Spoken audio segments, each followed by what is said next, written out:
Christophe Boucher, bonsoir. Bonsoir. Et merci d'être venu. On le disait hier, on a invité tous les candidats. Donc on espère que tous vont répondre positivement. Je pense qu'ils comme répondront Christophe. tous positivement, sauf un. Vincent Labrune, tu penses ? Oui. Bon, on verra. En tout cas, on l'a invité.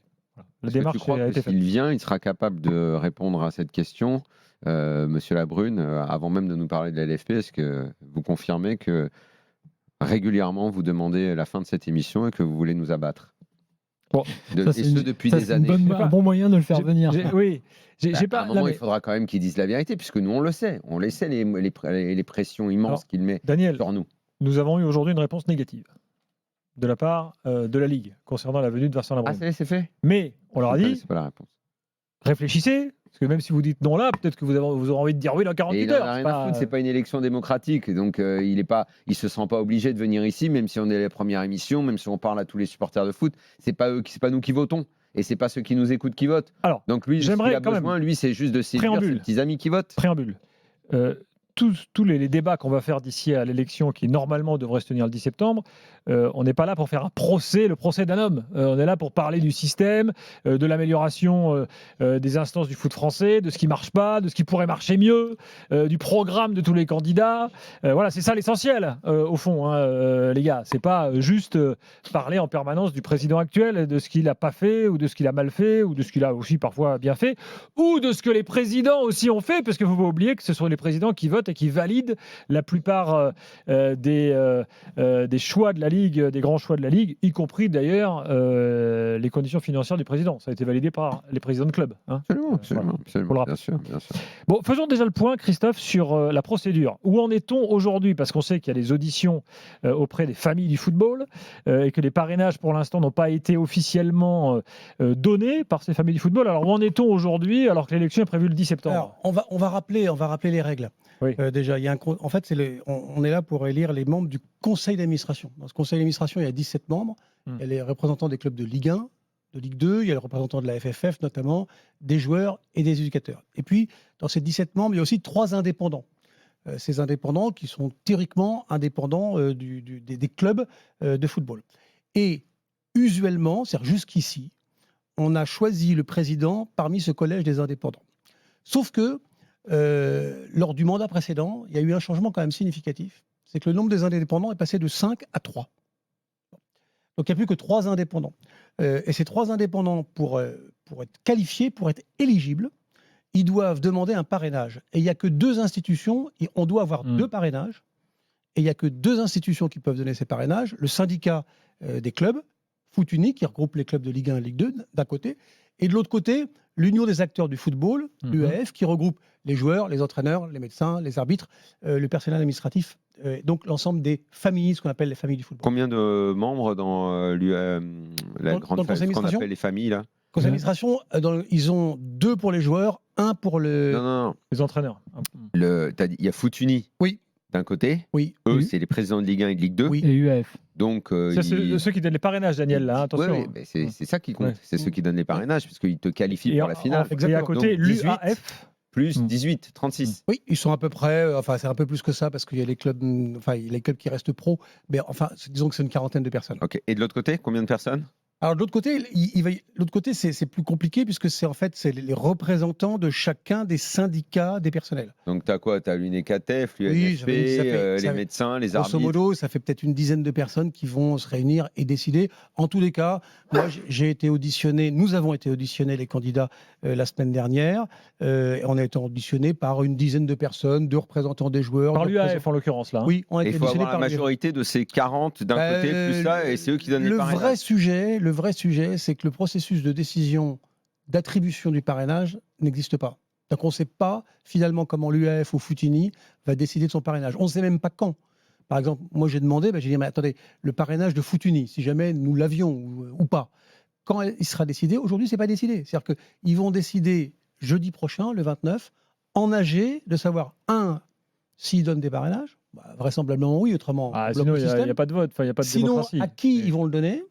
Et vraisemblablement, ils diront quand ils vont le donner. Donc pour l'instant, mais pourquoi déjà il y a cette limite ? Est-ce qu'il y a dans les statuts la limite du nombre de parrainages ? Non, il n'y a pas de limite de parrainage, mais Alors, je vais essayer de faire. J'espère que je vais être le plus pédagogique possible. Il n'y a plus que 3 membres indépendants, Florent. Les familles, les joueurs, les éducateurs, etc. Ils veulent avoir un candidat là-dedans. Donc eux, ils veulent placer quelqu'un qui, en l'occurrence, qui est Alain Guérini, qui est déjà membre du conseil d'administration. La FFF, elle est de droit, elle peut présenter un indépendant. Donc ça va être Carl Olive. On le sait déjà, à peu près. Bon. Et il reste plus qu'en fait, comme avant il y en avait 5, il restait 3 personnes. Il restait Morinière, Martel. Là, il ne reste plus qu'un. Mais c'est fou qu'on sache déjà que Carl Olive est là, alors qu'il n'a même pas envie d'être président. Et Guérini, pareil. Mais la FFF a dit que son représentant de droit au CA, c'était Marc Keller, et que son représentant parmi le collège des indépendants, ce qui est toujours un peu étrange, c'est qu'on soit à la fois indépendant et nommé par la FFF. Il y a une espèce voilà. Donc, on est dans un système. Et donc, les joueurs, et grosso modo, à ce qu'on comprend aujourd'hui, les clubs, ils ont envie de donner 3 parrainages pour 3 places. De façon à ce que le jour de l'AG élective, il n'y ait pas d'élection. Puisqu'il y aura 3 candidats. Au premier tour, il faut la majorité. Voilà. Mais au deuxième tour, c'est une majorité simple. Donc ça veut dire que n'importe qui aura une voix au deuxième tour sera élu. Attends, il y a un cas particulier. Si l'UAF et Foutuni donnent les parrainages à tout le monde, oui. Qu'est-ce qui se passe dans ce cas-là? Alors, s'ils donnent les parrainages à tout le monde, c'est ce que craignent les familles. C'est que donc, il va y avoir 7 candidats. Il va y avoir 7 candidats et les familles, les joueurs, les entraîneurs, tout ça, leurs syndicats en tous les cas, craignent que, comme c'est les présidents de clubs qui votent, l'AG électif, c'est les présidents de clubs qui votent. En gros, hein, c'est un peu plus, mais en gros, c'est les présidents de clubs qui votent. Ils craignent que leur candidat, en l'occurrence Alain Guérini, ne soit pas élu. Ils choisissent, je ne sais pas, je dis n'importe quoi, la Brune, Boucher-Linette. Mais Alain Guérini, d'après les informations qu'on a, il ne veut pas.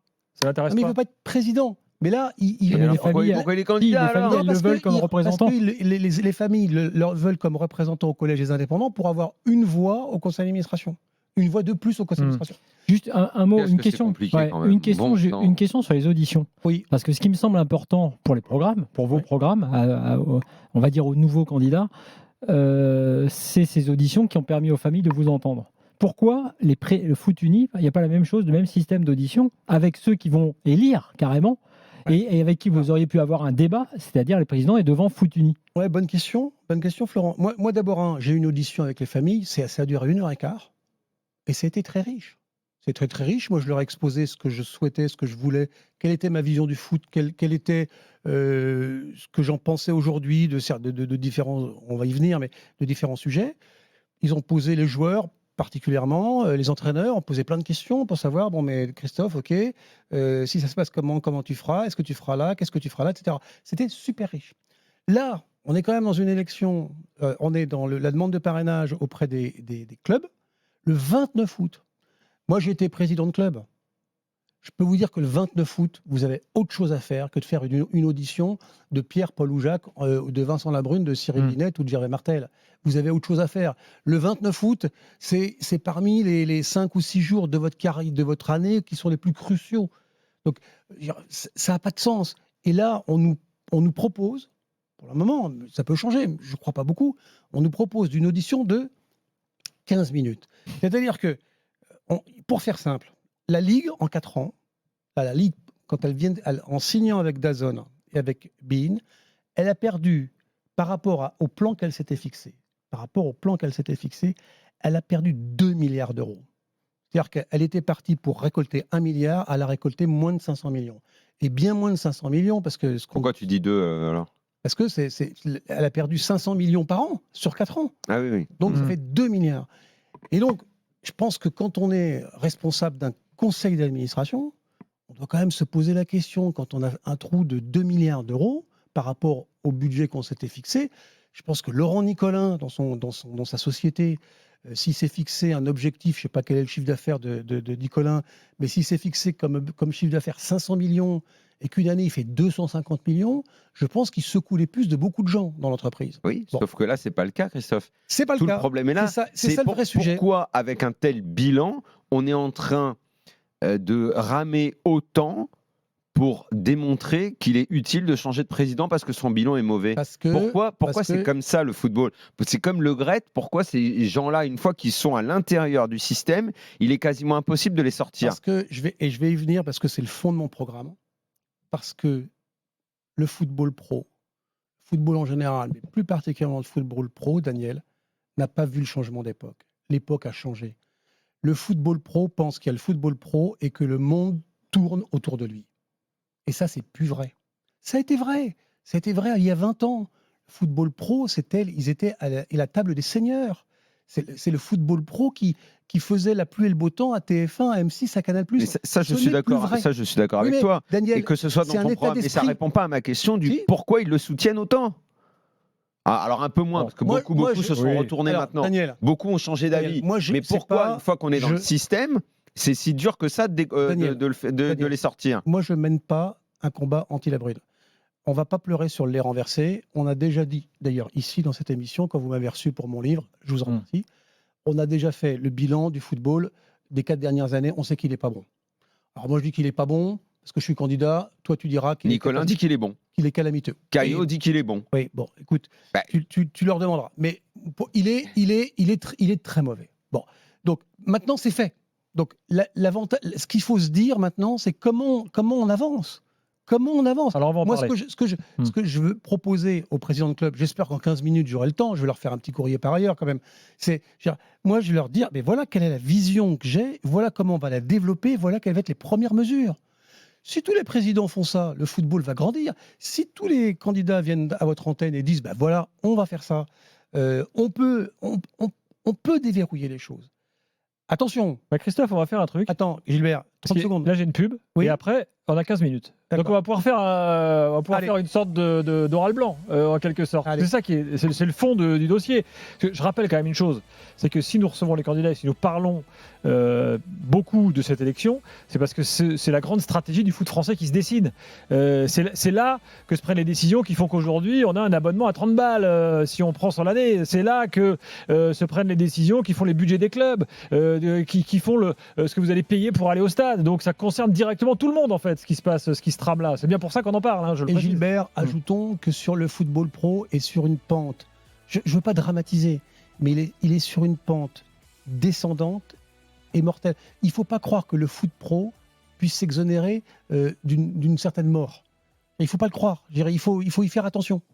Et même les acteurs du foot doivent être très attentifs à ça, parce que c'est aussi ces grandes décisions qui font les salaires des joueurs, qui font les stratégies internes des clubs et tout le reste. Donc soyez bien à l'écoute, on continue le débat avec Christophe Boucher dans quelques secondes dans la fin. Il est 22h18, l'after est là jusqu'à minuit, tout à l'heure après 23h, on parlera des coachs de Ligue 1, on évoquera la semaine européenne de Lille, de Lens, on suivra l'actu Mercato également, il y a plein d'infos détaillées ce soir. Concernant les matchs en cours, sachez que le Rayo Vallecano mène toujours à 0 face au Barça, c'est quasiment la mi-temps. Je vous tiens informé si les choses évoluent également dans les barrages de Ligue des Champions. Daniel Riolo est là, Florent Gautreau est là et Christophe Boucher est avec nous. Alors on y va sur le programme parce que c'est ça qui nous intéresse. Là, on a commencé en introduction à dresser un tableau assez pessimiste de la situation actuelle et des grandes lignes à venir. En quelques points là, que ferait Christophe Boucher, président de la Ligue, à court terme et moyen terme? Alors, d'abord un premier constat. C'est parce qu'il faut partir du constat.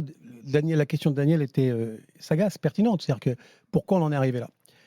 Parce que je crois que mon intuition forte, c'est que, et les faits l'attestent, c'est que le football ne s'est pas rendu compte que l'époque avait changé.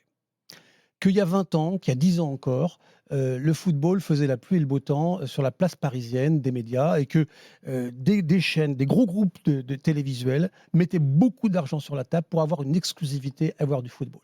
Ce temps-là est terminé. Il faut que chacun se le mette en tête. Daniel, le vrai sujet, c'est que les présidents de clubs de foot aujourd'hui n'ont pas encore ça en tête. Ils sont toujours persuadés que Canal+ a besoin de la Ligue 1.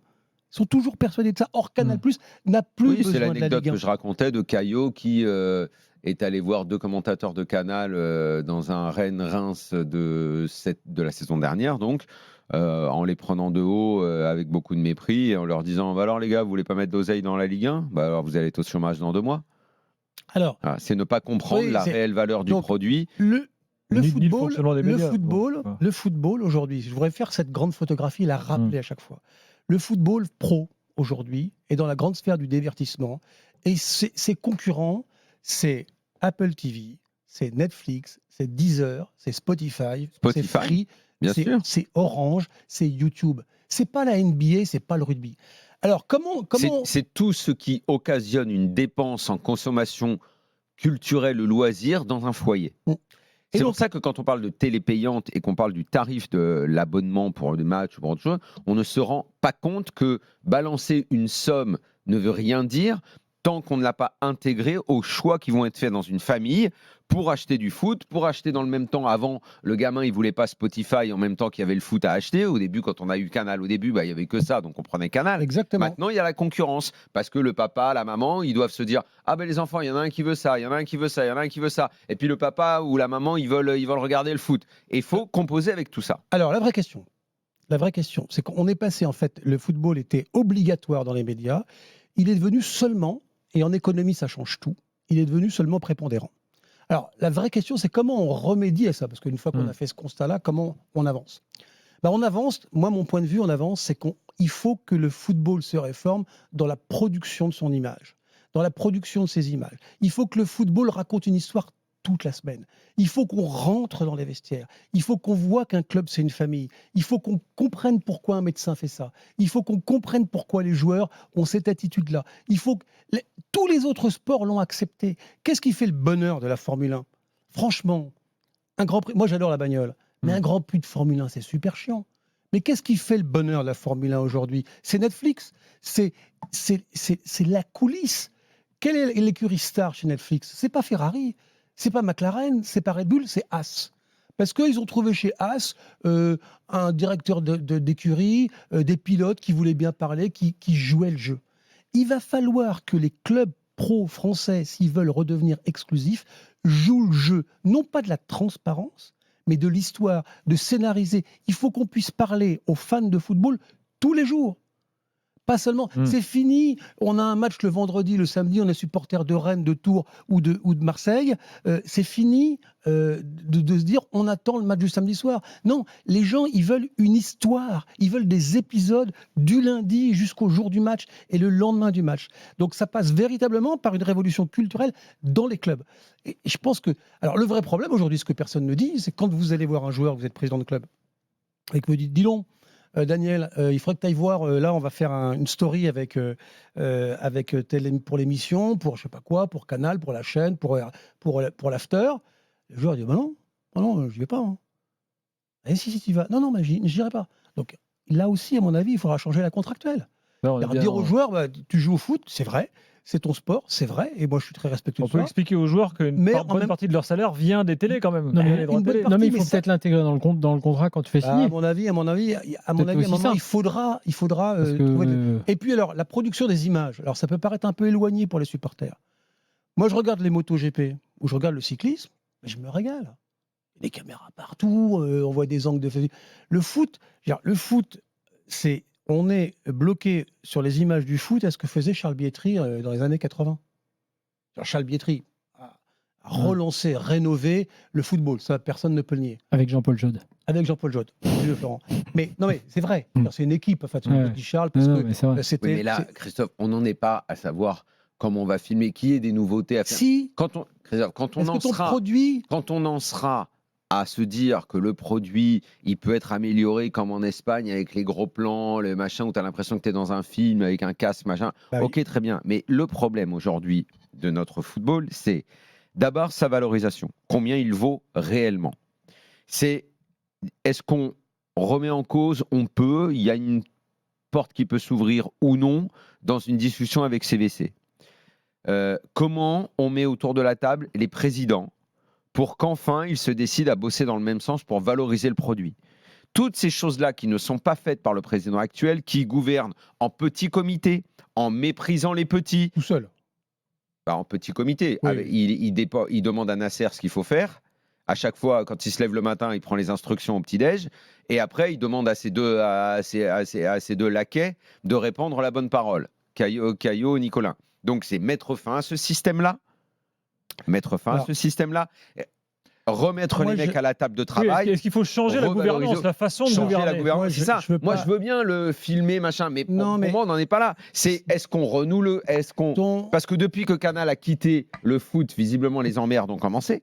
De Mediapro à maintenant, finalement, c'est le jour où Canal n'a plus été dans le coup. Donc, est-ce qu'on essaye de renouer le lien avec eux, qui sont les diffuseurs potentiels? Parce que quand il est Mais arrivé, la Brune, qu'est-ce qu'il nous a fait? Daniel, Je vais aller chercher les GAFA, je vais aller chercher machin. T'avais l'impression que le foot, il allait être filmé depuis la planète Mars. Daniel, tu mets la charrue avant les bœufs. Ah non, non, non, Non, non, si, non, si, non, non, écoute-moi, non. Pour pourquoi moi, je suis dans la charrue, là. Donc, écoute-moi. Moi, je ne vais pas dire que je l'ai entendu dire de la part de Vincent, de la part d'autres candidats. Oui, mais moi, je connais un tel, je connais un tel. Mais on s'en fiche qu'on connaisse qui que ce soit. Qu'on connaisse Maxime Saada, Vincent Bolloré ou Emmanuel Macron, tout le monde s'en fiche. La véritable. Tu travailles Mais dans moi, une j'ai pas dit entreprise. ça, moi. Non, mais attends. Non, mais c'est ça. On travaille dans une entreprise, le football, qui doit d'abord, et avant tout, refaire son produit. Parce que tu peux pas commercialiser, tu peux pas aller voir Canal, tu peux plus retourner voir Canal, tu peux pas sauver peut-être DAZN de la tête hors de l'eau si toi, football, tu fais pas un effort considérable sur ton produit. Mais l'effort considérable sur le produit, Daniel, tu Christophe, ne peux pas. il y a 10 ans, il y a 15 ans, quand nous on a commencé l'émission, ce qui était absolument dingue, c'était déjà qu'on mette autant d'argent sur un produit qui était nul et chiant à regarder. Oui. Aujourd'hui, les stades sont pleins. Le jeu pratiqué par les stades, les On bat des affluences, records, on bat des les records, là. affluences sont en augmentation, Christophe. Sont en augmentation. Hmm. C'est Les peut-être plus raisonnable. matchs sont devenus quasiment tous intéressants. Alors que pendant des années, on a mangé du pain noir tellement on se faisait chier. Donc, le produit, il est là. Même sans star, cette année, le championnat, il a mieux démarré que l'année dernière, l'année d'avant. Donc, on a ce produit-là. Maintenant, mettre fin à la guerre, avoir un président qui va rassembler, au lieu de morceler son pouvoir, de le prendre pour lui, de dépenser l'argent n'importe comment, aller trouver un diffuseur fiable, solide, et avec lui, réfléchir à la valorisation, à la réalisation, à la mise en valeur. Là, je suis d'accord avec toi. Mais le produit, moi, je me souviens, moi, j'avais fait les premières réunions de Première Ligue, le syndicat, avec Bernard Gaillasso. Il réunissait des journalistes à l'époque, on était là, machin, il disait, il faut faire rentrer les... Il parlait de 1000 trucs, de marketing, de faire venir des gens et tout. Moi, j'adore Bernard, je lui disais, mais Bernard, est-ce qu'avant Je parle de Bernard Cayazo. est-ce qu'avant de penser à tout ça, à comment tu vas bosser sur le ticketing, mais vous voulez pas prendre des entraîneurs qui font jouer leurs équipes et qu'on a envie déjà d'aller au stade et de poser son cul sur le canapé devant la télé? Est-ce que vous voulez pas déjà, à l'époque il y avait Galtier là, qui nous faisait un béton sans fin à Saint-Etienne, je disais mais déjà, mais on se fait chier quand on regarde ton équipe. Mais Daniel, avant de penser, avant de tes places au stade, déjà fais en sorte qu'on ait envie de venir. Ça fait partie du sujet. Alors, je vais répondre à CVC.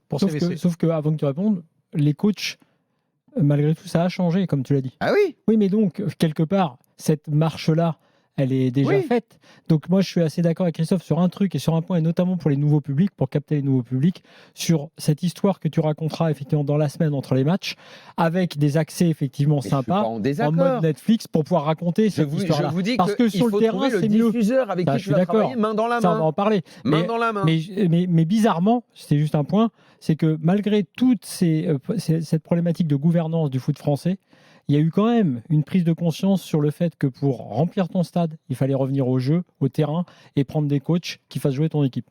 Après, à toi, Christophe. Remplir le stade, c'est relatif. Il faut savoir dans quel monde on est. On est dans un monde européen où on pensait être dans les 5 grands pays. On voit bien qu'on est derrière les 4 grands pays. Où là, les stades sont véritablement remplis. On ne peut pas comparer la France, par exemple, et l'Allemagne. Alors, c'est vrai que le parc est plein, le Vélodrome est plein, et qu'on peut citer 2-3 stades qui sont pleins. Il reste des efforts à faire de ce côté-là. Je te réponds, Daniel, sur CVC. CVC, c'est le contrat qui a été signé il y a 2 ans, où un fonds luxembourgeois qui s'appelle CVC a versé 1,5 milliard d'euros à la Ligue, et en contrepartie de quoi, chaque année, ils perçoivent 13% des revenus de la LFP. Bon. À vie. À vie. C'est important. Moi, je pense qu'il y a 3 points dans ce contrat. On a dit l'argent, 1,5 milliard, on a dit 13% des revenus, et on a dit à vie. Les 2 premiers points, franchement, le type qui vous dit qu'il va pouvoir le changer, c'est un menteur. En revanche, le à vie, je pense que les gens de CVC ne sont pas complètement idiots. Je pense qu'ils voient bien les polémiques qui sont nées. Je pense que ça a abîmé sérieusement l'image de leur fonds, qui est plutôt un fonds assez reconnu au niveau mondial. Et je pense qu'il serait assez naturel que, comme c'est le cas en Espagne, parce que CVC a signé en Espagne, ils n'ont pas signé ailleurs, ils sont signés en Espagne, qu'on revienne à une durée. Alors, cette durée-là, on peut en discuter, 30, 40, 50, je ne sais pas. Mais en tous les cas, au moins qu'il y ait une durée. Parce que là, il est inconcevable, de mon point de vue, qu'on ait un fonds, quel que soit le fonds financier, qui détienne une partie finalement de vos revenus. C'est comme si vous avez un appartement, vous avez 5 chambres, et quand vous le faites visiter pour le revendre 10 ans plus tard, vous dites bah non, mais la 6e chambre, elle n'est pas à moi. Ah ouais, mais la 5e chambre, pardon, elle n'est pas à moi, parce qu'il y a que 5 chambres. Elle n'est pas à moi. Alors vous dites, elle est à qui? Ben non, je l'ai vendue il y a 15 ans, je l'ai vendue à Pierre-Paul Jacques. Etc. Non, je pense qu'il faut revenir sur ce sujet-là. C'est vraiment extrêmement important. Et je pense qu'il y a une marge de négociation. Je pense que les financiers de CVC sont plutôt des gens affûtés, intelligents. Et je pense qu'à mon avis, il y a un moyen de revenir sur ce contrat. Et il le faut d'entrée. D'entrée, il faut que le nouveau président, Daniel, il dise, bon, là, il faut qu'on fasse quelque chose et il faut qu'on revienne dessus. Bon, dans un instant, on continue le débat. On a pas mal d'auditeurs qui veulent intervenir, qui ont des questions à poser et qui ont conscience, les auditeurs de l'After savent ça, que cette élection de la Ligue est importante pour l'avenir de notre football, son organisation. Et puis, il faut qu'on reparle quand même du mode de gouvernance Fédé, Ligue et la société commerciale, parce que là aussi, il y a des questions qui se posent, puisque le président actuel de la Ligue a les 2 casquettes. Est-ce que ça va continuer comme ça après? Est-ce que forcément, s'il s'en va, il va quitter l'autre poste? Là aussi, il y a une question comment dirais-je, à élucider. merci. Bon. Allez, à tout de suite dans l'After. Il est 22h33, on continue le débat avec Christophe Boucher, candidat à la présidence de la Ligue, Daniel Riolo est là, Florent Gautreau est là. Eric Siani nous appelle à New York, l'US Open est en cours. Eric, bonsoir. Bonsoir. Qu'est-ce que tu as sur le cours ce soir? J'ai malheureusement un Français qui est en souffrance, c'est Hugo Gaston qui est mené 6-1, 6-4, 4-2 par un Argentin, Diaz Acosta. Pourtant, c'est pas vraiment un joueur spécialiste du dur, mais là, Hugo Gaston, normalement, il va pas pouvoir s'en sortir. Et puis Yannick Sinner, donc le numéro mondial. Le réveil. Il a eu vraiment, on va dire, 50 minutes très compliquées sur le central. Il a perdu le premier set 6-2 face à McDonald. Et puis hop, une pommade et c'est reparti. 6-2, 6-1 et on va débuter le 4e set. C'est pas bon de dire des choses comme ça, de laisser sous-entendre que des mecs... parce que je sais que par exemple, pendant très longtemps, Nadal, il y a les gens qui sortaient cette bêtise-là, et c'est sur plein de joueurs et tout. Moi, j'aime pas trop qu'on fasse ce genre de choses-là. Ouais, mais bon. C'est une blague. Quand on n'aime plus l'humour, c'est que déjà, on trouve... tu trouves que c'est de l'humour? Ah bah oui, c'est de l'humour. C'est de l'humour. Bon, ok, très bien. Pardon, j'ai pas compris que c'était drôle. Je sors de l'interview avec Caroline Garcia. Bon, elle va pas bien. Elle est en plein burn-out. Comme d'habitude, non? Non, mais elle a une phrase qui est terrible qu'on peut peut-être Elle est en burn-out 3 fois par an. J'ai l'impression d'être comme un hamster dans ma roue et j'arrive pas à sortir. Aïe. Ça fait peur. Est-ce qu'on est déjà sorti? Bah oui, enfin, Daniel, dis pas ça. Elle a fait demi-finale à C'est de l'US l'humour. il y a 2 ans. L'humour. Ouais. Elle a gagné le Masters, n'oublie pas. C'était pas il y a 25 tout à l'heure, ans. Eric, tu le À tout à rappelles, l'heure. quand les choses évoluent, quand les parties se terminent. Bon, là, oui, il faut quand même qu'on revienne sur cette histoire de gouvernance. On a la fédération, on a la Ligue, on a maintenant donc la société commerciale qui a été créée il y a peu. Vincent Labrune a les 2 casquettes. Aujourd'hui, le président a les 2 casquettes. Si demain, il y a un changement de président, est-ce que Vincent Labrune potentiellement peut rester patron de la société commerciale ou est-ce que... Parce que là, franchement, je n'ai pas la réponse. Je ne veux pas piéger personne, les gars. Mais il peut. Est-ce que ça signifierait un changement automatique de présidence de la société commerciale aussi? Pour une raison simple, c'est que dans cette société commerciale, il y a 2 actionnaires qui ont quelque chose à dire. Il y a la Ligue qui a 77% des parts et CVC qui a 13% des parts, mais CVC a son mot à dire pour toutes les grandes décisions. Et qu'aujourd'hui, CVC n'a plus beaucoup d'amour, ni d'amitié, ni de respect pour Vincent Labrune. Donc je pense qu'un nouveau président associé à CVC dirait assez rapidement au président de la société commerciale d'arrêter là. Mais ce n'est pas vraiment le sujet. Je vais te dire le sujet, c'est la société commerciale. Ce qu'il faut savoir, c'est qu'elle a un conseil d'administration de 6 personnes. 3 de CVC, 3 de la Ligue. Ces 3 de la Ligue, aujourd'hui, c'est Vincent Labrune, c'est le directeur général Arnaud Rouget et c'est le directeur financier Sébastien Casali. Moi, je pense quand même que j'ai de l'estime pour Casali et Rouget, mais je pense que est-ce que c'est vraiment leur place? Est-ce que ça serait quand même pas la place ici de retrouver ou un grand spécialiste ou un président de club de foot? Parce que ce qui s'est passé sur les droits TV cette année, c'est que les présidents de club, ils ont peut-être certains torts, ils ont voté, ils ont suivi, etc. Surtout, ils n'ont pas été informés. Et comme ils n'étaient pas au conseil d'administration de la société Si vous commerciale, voulez être informé. on peut se le demander, Daniel. Mais en tous les cas, quand tu n'as pas le chemin, c'est compliqué. Or, moi, je propose de recréer ce chemin-là. C'est que, oui, il fallait mettre un terme à la cour d'école qui étaient les présidents de club. Quand il y avait les droits TV, on discutait de tout. J'y étais, moi. On discutait de tout. Un avait la vie, Olas disait ça, Martel ça, Chédou ça. Et puis, on n'avançait pas. La société commerciale qui a voulu la Brune, c'était une bonne idée. Bon. Alors, il faut remettre quand même, il faut dire les choses comme elles sont. En revanche, sa composition de conseil d'administration, elle n'est pas bonne.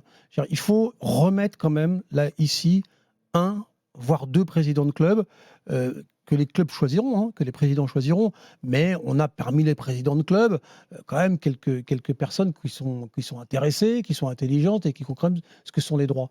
Et ça, je pense que ça, il faut vraiment revenir à ça. Ça, c'est un vrai problème de gouvernance. Mais le plus gros problème de gouvernance, Gilbert, c'est pas celui-là. Le problème de gouvernance, c'est l'élection, là. C'est-à-dire, comment avoir une élection où il y a des candidats qui arrivent, qui ne sont pas n'importe qui. Gervais Martel, c'est pas n'importe qui dans le football. Cyril Linette, il est connu pour la carrière qu'il a faite. Moi, j'ai du respect pour les deux hommes parce que je les connais tous les deux. Stéphane Martin, je le connais moins, mais bon, il a été président d'un club de football. Et qui disent aux autres présidents de club, voilà le constat, voilà ce qu'on pourrait faire, voilà quelles seraient mes premières mesures. Franchement, c'est pas compliqué, ça. Il est là le vrai problème de gouvernance. Qu'est-ce qui se passe si le président change ? Oui. Vous, Cyril, Stéphane, et DAZN se plante parce qu'il n'y a pas le million d'abonnés. Le démarrage, il faut le dire, est catastrophique. Les chiffres qu'on a donnent à penser qu'ils ne vont pas pouvoir s'en sortir. Donc, catastrophe au mois de février, parce que les abonnés, ça ne monte pas. Ils lâchent. Il faut trouver un nouveau diffuseur. Première question. Combien ça vaut le foot français, d'après toi, aujourd'hui ? C'est quoi, quoi le bon prix ? C'est quoi le bon prix d'un abonnement derrière ? Est-ce qu'il vous faut un spécialiste de la télé payante pour vous expliquer comment ça marche ? Parce que les présidents pensent qu'on peut payer avec juste le produit Ligue 1, puisqu'ils étaient même prêts à faire leur chaîne.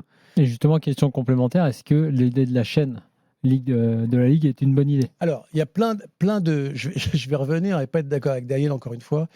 Il faut être prêt, Daniel, entends-le, il faut être prêt à ce que ton produit Ligue 1 soit bon et exclusif. C'est-à-dire qu'il soit bon, on a déjà développé sur le fait qu'il faut qu'il soit tous les jours, il faut qu'il y ait des histoires, il faut qu'il soit exclusif, il faut que ce soit la totalité de la Ligue 1. D'accord ?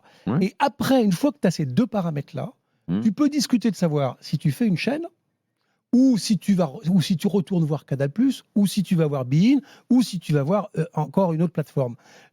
C'est à ce moment-là qu'il faudra en discuter. Si tu fais la chaîne, c'est combien le prix ? Alors, si tu fais la chaîne...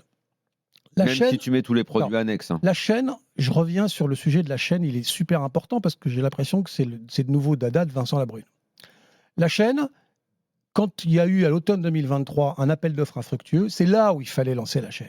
C'est à ce moment-là, tu avais les droits. Parce que là, tu n'as plus les droits, Daniel. C'est en automne 2023 qu'il fallait lancer ta chaîne. À ce moment-là, Vincent Labrune a dit aux équipes de la LFP, je ne veux pas de chaîne.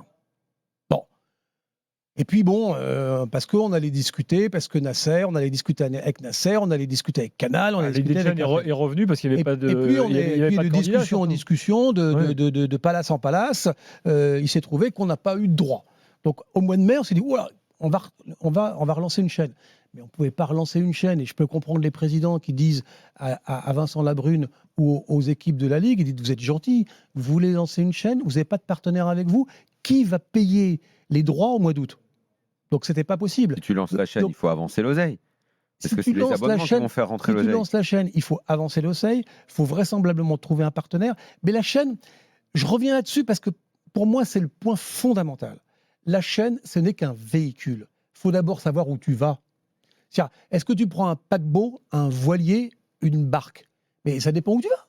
Est-ce que tu es sur un canal ou est-ce que tu es sur une mer ? Est-ce que tu vas à New York ou est-ce que tu vas à Romorantin ? Christophe, Mediapro, quand ils se sont lancés avec leur truc à 20 balles, j'ai dit à ce moment-là, à ce prix-là, pour juste la Ligue 1, ils ne dépasseront pas le million. Ils n'ont pas dépassé le million, ça n'est pas rentable. Vincent Labrune, je le disais tout à l'heure, est allé chercher tous les GAFA et les machins de la Terre et tout. Il a finalement décroché Amazon en claquant la porte sur la gueule de Canal et en disant on va faire Amazon. Amazon n'a pas dépassé le million. Et ils étaient moins chers. Ils étaient à 15 balles. Et pour ceux qui avaient un compte, ça faisait 12.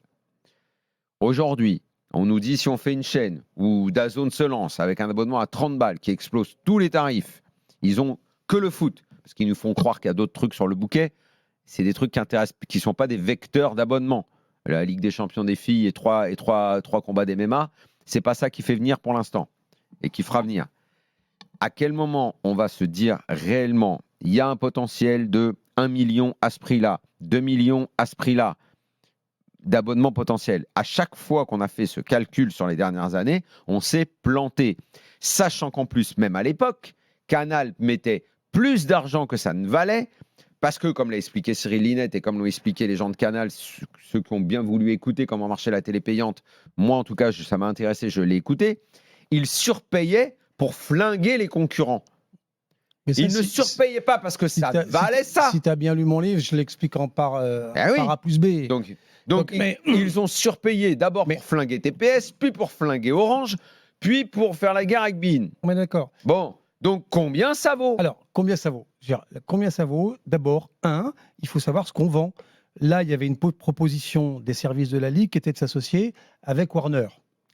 Donc, à condition que tu aies une exclusivité, que la Ligue 1 soit uniquement sur le canal que tu proposes, oui. À condition que tu aies une histoire toute la semaine, oui. À condition que tu aies d'autres produits qui soient... Et des produits importants. Un produit important, tu peux être à 30 €.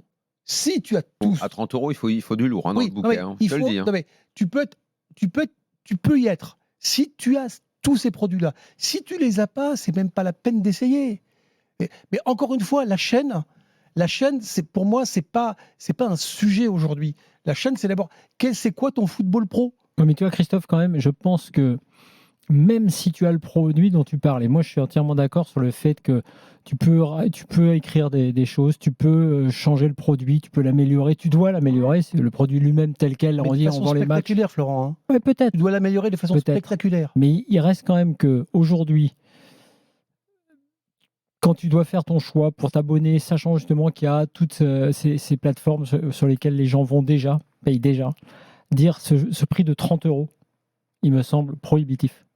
Genre, si tu reviens... Même la télé payante, et même le foot payant qu'il faut remettre en question. C'est-à-dire que même les plateformes qui parfois trichent un peu parce qu'elles font pendant quelques années du 15 € et puis très vite tu passes à 20-25, mais comme tu es content, en fait, après tu payes, tu y vas. Mais au départ, si tu pars à 30 aujourd'hui... Je suis d'accord, je comprends ce que tu dis. Après, il faut faire faut voir si...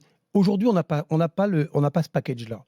Donc, on n'est pas là pour... Enfin, il faut pas dire non plus n'importe quoi. Ce package-là, on ne l'a pas. Si ce package-là, on l'a, est-ce qu'on est plutôt à 1,5 million d'abonnés ou on est plutôt à 3 millions d'abonnés ? Entre les deux, il y a beaucoup de nuances, évidemment. Il y a 1,5 million de nuances. Mais évidemment, si ton assiette, tu sens qu'elle peut grandir à 3 millions, si on sait faire aujourd'hui des sondages de façon extrêmement précise, bon, si ton assiette, elle est autour de 3 millions, évidemment que ton abonnement, tu vas pouvoir le proposer à 20. Évidemment. Mais encore une fois, il faut que ce soit désormais... 3 millions à 20 balles pour le foot, ça ne marchera pas. Daniel, s'il n'y a pas du ciné, s'il n'y a pas des gros trucs, on est ça marche d'accord. pas. Je t'ai dit avec le package dont on vient de parler. C'est-à-dire le package de l'exclusivité et en plus d'autres produits. Ouais. Bon, c'est le package max, là. C'est le package qui était proposé pour faire la chaîne. Donc, je pense que c'est super important. Et puis, il faut aussi... là, on parle beaucoup d'argent. Je pense qu'à un moment, il faudra qu'on parle aussi un peu de joueurs et de jeux et de territoire. Parce que ça aussi, le football est en train de se couper de ses territoires. Et à la fin, ça se passe mal. Est-ce que vous voulez faire la Super League, le foot gratos, sponsorisé par la pub et parce que tu vas raconter et tout? Est-ce que c'est pas ça le nouveau truc? Et on a une dernière pause à faire et ensuite on lance le débat là-dessus. Il faudra aussi qu'on parle format parce qu'il peut y avoir des propositions de format aussi, de compétitions différents. Là, on est revenu à 18. Certains aimeraient par exemple des playoffs. Là aussi, est-ce que finalement la Ligue 1 aujourd'hui est encore le format qu'il faut, hein? On Gilbert, peut poser la question qu'il faut se poser avant toute autre chose, c'est quand on aura la Super League, parce qu'il ne faut pas se voiler la face. La Super League existera. On en reparle tout de suite dans l'after. Florent Gautreau, Daniel Riolo et Christophe Boucher avec nous ce soir, candidat à la présidence de la Ligue. Encore un quart d'heure avec Christophe. Je vous rappelle que le Barça joue ce soir toujours mené à 0 par le Rayo Vallecano. On a parlé un peu gouvernance, on aurait pu aller plus loin parce qu'il y a d'autres propositions possibles. Je sais pas, le modèle d'un commissionnaire puissant par exemple, moins de présidents qui on voit au chapitre, peut-être un petit groupe de présidents élus, je sais pas. Enfin, il y a des choses qu'on pourrait juste faire. Avant de revenir au débat, puisqu'on parlait un peu sur les élections, j'avais une question. Ah, donc tu voulais pas que j'aille au bout de mon raisonnement. Non, juste parce que c'est vraiment lié à la tambouille de l'élection et des parrainages. Est-ce que vous avez pu imaginer, les candidats nouveaux, là, une alliance pour obliger quelque part à ce qui est le parrainage sur, je dirais, un ticket Boucher-Linette? Tu m'as coupé pour une bonne question. En tous les cas, on est sur la même longueur d'onde. Ouais, mais Avec c'est pour Cyril ça. Linette et avec Est-ce que Gervais quelque part, Martel. ça ne couperait pas sous le pied de ceux qui. Je suis désolé pour le. Enfin, je sais, Stéphane sans Martin. l'offenser, je ne le connais pas, Stéphane Martin, mais je connais bien Cyril et Gervais. Leur état d'esprit, il est très clair. Il est très clair. Sur le sujet. Alors on verra, il y aura peut-être des Parce que si tu fais un ticket, tu as le parrainage, t'es Un obligé. ticket avec un président de la Ligue et un patron de la Je sais pas, mais ils sont obligés de parrainer. En fait, vous avez vous-même, en gros, vous allez mettre des coups de pied dans la fourmilière en disant faut qu'on débatte, faut qu'on discute, il y a plein de choses à faire. Vous avez peut-être des idées différentes, vous pouvez les réunir, mais en tout cas, vous n'avez rien qui vous différencie à ce point que vous êtes obligé de rester divisé. Donc, vous vous initiez, ils sont obligés de vous parrainer. Sans faire Florent, sans faire offense à Gervais, je pense que je ne suis pas sûr qu'il ait envie d'être président de la Ligue aujourd'hui. Et que, en revanche, Cyril, oui, effectivement. Alors, est-ce que ce serait suffisant pour séduire les présidents? Ça s'étudie. Et peut-être que la solution doit venir d'eux aussi. Peut-être qu'ils doivent se dire, est-ce que ce dont on vient de parler depuis tout à l'heure, la prise de conscience globale de où en sommes-nous dans le football pro, elle doit aussi peut-être, à un moment, il y a peut-être aussi quelques présidents qui doivent lever la main, qui disent, attendez, Linette, Boucher, ils ne disent pas que des conneries, quoi. À un moment, peut-être que ça vaut le coup d'écouter ce qui va se dire. Je pense que voilà, il y a peut-être... Alors, je reviens à ma question sur les formats de compétition. La Coupe de la Ligue a disparu. Est-ce qu'il faut changer, passer à des play-offs? Beaucoup le font. En Belgique, par exemple, maintenant, il y a des play-offs dans les pays de l'Est. Est-ce qu'il faut changer? Est-ce qu'il faut changer? Je ne sais pas, il y a deux choses à faire autour des matchs pour améliorer le produit? Alors, autour des matchs, on en a parlé longuement, je crois. Ouais. Donc, on ne va pas y revenir. Il y a beaucoup à faire et c'est, à mon avis, le point central. Ensuite, le format des compétitions, il faut y aller... Alors, en tous les cas, ce qu'il faut faire, il ne s'agit pas de faire rentrer forcément les supporters au conseil d'administration de la LFP, mais en tous les cas, il faut aller parler avec les supporters, avec les spectateurs, avec les téléspectateurs. Il ne faut pas qu'on renouvelle la pantalonnade de la Ligue 2 avec beIN. C'est-à-dire, qu'est-ce qui se passe? On joue le vendredi, tout le monde s'est senti offensé finalement. Parce que les gens disent, nous, on ne veut pas de match le vendredi. Alors là, on aura imposé, beIN et la LFP leur ont imposé le vendredi. Je pense qu'il y a une discussion qui est à avoir collective. C'est le grand bazar quand même. Il y a une réunion cette semaine d'ailleurs. C'est le grand bazar. Donc, je pense qu'à un moment, sans vouloir faire du formalisme et du comité Théodule, je pense qu'à un moment, il faudrait mettre autour de la table les clubs, les supporters, les spectateurs, les représentants des téléspectateurs. Ils sont importants, ces gens-là. Et de leur dire, est-ce que il y a des solutions qui vous agréeraient. Parce que après, changer, on change quand même un sport dont l'ADN est très profond et très marqué. Donc il faut y aller quand même de la façon délicate. Mais en revanche, ce qui m'inquiète plus, Gilbert, je l'ai dit tout à l'heure, juste avant la pub, c'est que moi je suis persuadé que la Super League va arriver. Ça me paraît inéluctable. Paraît inéluctable. Pourtant, on en parle de moins en moins. Là. Oui, mais c'est pas pour ça que ça va moins arriver. Il y a Parce que tout le monde attend la nouvelle formule de Ligue des Champions. Oui, on va voir. Ouais. Il y a eu un coup de semonce il y a 20 ans. Il y en a eu un il y a maintenant 18 mois. Je pense qu'on n'est pas si loin que ça. Si le championnat de France reste ce qu'il est aujourd'hui, il sera broyé. Il n'existera plus. Il restera le championnat anglais, le championnat espagnol et la Super League. Il ne faut pas se tromper. Donc ça aussi, il va falloir Daniel, Florent, on a dit pendant des années, on a répété, on a rabâché. Le Canal+ n'aura pas besoin, a forcément besoin de la Ligue 1. Canal+ a forcément besoin de la Ligue 1. Et maintenant, c'est la Super League n'existera jamais. La Super League, elle existera. Je ne peux pas dire si elle va exister dans 10 ans ou dans 20 ans. mais elle va exister. Donc il faut s'y préparer aussi. Et c'est là aussi peut-être qu'il faut revenir vers nos territoires. Je vous conseille de lire à tous, si vous ne l'avez pas fait encore, Le Monde aujourd'hui. Il y a une tribune de l'adjoint au sport de la mairie de Bordeaux. Il faut la lire. Il faut la lire parce que les collectivités aussi sont impactées. Les territoires sont impactés. Le foot, il a une résonance particulière dans nos territoires. Moi, j'habite une ville où il y a un club de volley-ball. Il est champion une année sur 2.